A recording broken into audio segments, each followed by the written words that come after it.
Maximum মানুষ ওখানে আন্দোলন যোগ দিয়েছে বা যোগ না দিলেও ওই আন্দোলনকে সমর্থন করেছে।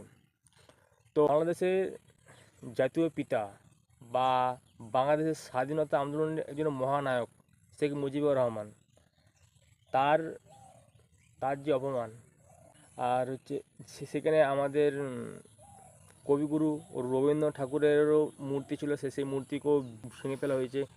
প্রায় অনেক কাজ করেছে যে শিক্ষিত বলে সেখানে নিজেকে প্রমাণ করে সেখানে তারা ব্যর্থ, যে আমরা শিক্ষিত, আমরা আমাদের আমাদের অধিকার নিয়ে লড়ছি, তোমাদের প্রচেষ্টা সম্পূর্ণ ভুল।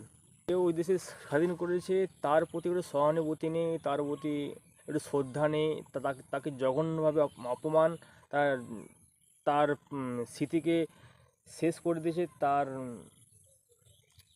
কি বলবো আর, শেখ মুজিবুর রহমানের নেতৃত্বে স্বাধীন হয়েছে, তাকে তারা